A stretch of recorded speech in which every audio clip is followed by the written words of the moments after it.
So what happens if I don't give you a number though? What if it just still says x?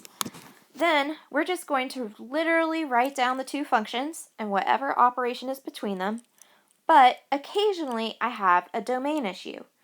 Let's go back to our idea of domain. Domain, if you remember, if I'm thinking about a graph, are my possible x values or input values.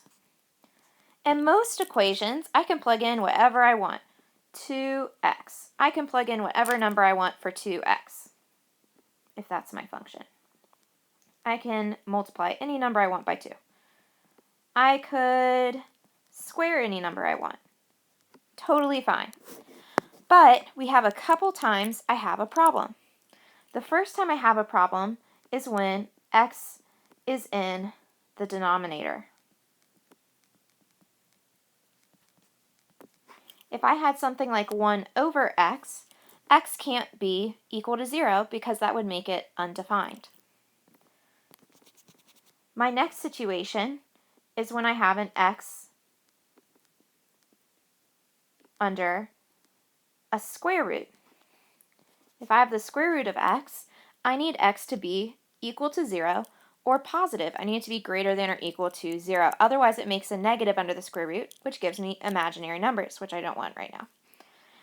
And the last thing is something called a logarithm, which we're not going to deal with this year. But these are my 3 times I end up with a domain restriction. If I do not have one of these situations, I can plug in anything I want. And if we're talking about interval notation, anything I want is negative infinity, positive infinity, all real numbers. But we're in Algebra 2, so we are going to write it as negative infinity, positive infinity. Okay, you ready for this? I have these same functions written right here from the front. But now if you scan and look, all of these have x's. I don't have numbers that I'm evaluating this time. So all we're going to do is kind of squish these equations together. And you'll see what I mean. Do not make this complicated. It should take you 5 seconds. Are you ready to see how fast I'm talking about? All right, so I have my f, I have g. So I'm going to do f of x plus g of x, and make sure that you always put your function in parentheses. So I'm going to just write down what f of x is and put it in some parentheses. Put my plus. Okay, then I have g of x, put it in parentheses.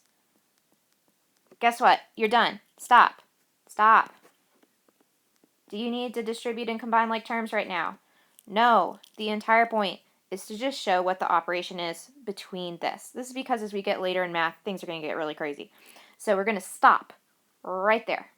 And then I look at my list above. Do I have any of these 3 situations?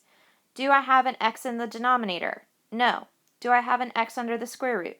No. Do I have this weird thing called a log? You don't even know what that means. No. What does that mean? I can plug in any number I want. My domain is negative infinity, positive infinity. My answer is this that I'm boxing up. That's my answer. Negative infinity, positive infinity tells me what I can plug in for x into my answer. Okay, so they're 2 little separate things. Okay, let's look at the next one. H minus g of x. So we're doing h of x in parentheses minus g of x in parentheses. Copy it down. X squared plus 5 minus 2x minus 1. Stop. You're done. The end. Amen. I know you can distribute and combine like terms, but that's not what we're looking at this unit. You're done. So I look at that answer. This is the answer to my question. And I'm going to say, what can I plug in for x? I'm going to find the domain. Do I have an x in the denominator? No. Do I have a square root? No. Do I have a weird thing called a log? No. So what's my domain? negative infinity, positive infinity. Do you think negative infinity, positive infinity shows up a lot? Yes, yes, yes. That's going to be your answer a lot of the time. All right, so we have f of x times g of x. Definitely make sure to put parentheses on these ones. Okay, so I have f of x is what? X plus 4. G of x is what? 2x minus 1. Done. That's my answer. And now I ask, what can I plug in? No denominator, no square root, no log means no problem. Negative infinity, positive infinity. Okay, I have h times g of x.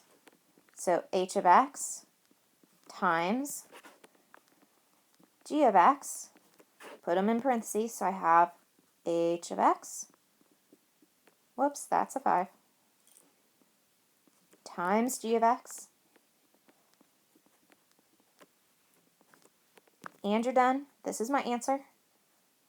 What is my domain? I have no denominator, no square root, and no log, no problem. All right, so at this point you're probably like, man, is my answer always going to be negative infinity, positive infinity? No, it's not. Let's look at these last two. So I have f over g. So f of x is x plus 4 over g of x is 2x minus 1. Now I have the issue of I have an x in the denominator. So this is my answer. Answer, yay. But I can't plug in every single number for x that I want to. There's one number I can't plug in. I can't plug in when this denominator equals 0. So 2x minus 1 cannot be 0. And I'm going to solve this little equation. Add 1. Divide by 2. If you need to think about this on a number line, let's do that. So we're saying I can have any number I want in the world, but I have to have an open circle. I cannot be equal to, I cannot be equal to 1/2 right here. That's an open circle. So I can be anywhere from negative infinity to 1/2, union 1/2 to positive infinity. Basically, you're kind of sandwiching your excluded value when you set your denominator equal to 0. You're putting that in between your negative infinity, positive infinity. It's pretty much what's happening, if that helps you. Okay, the next one, all I do is flip my two functions. So now I'm going to put g over f. This is my answer. But I cannot plug in anything I want for x. The denominator of a fraction cannot be 0. So x plus 4 cannot be 0. Solve for x. This means x cannot be 4. So if I draw a number line, I have an open circle at negative 4. I can be whatever else I want though. Woo! So I can be anything from negative infinity to negative 4, union negative 4 to positive infinity.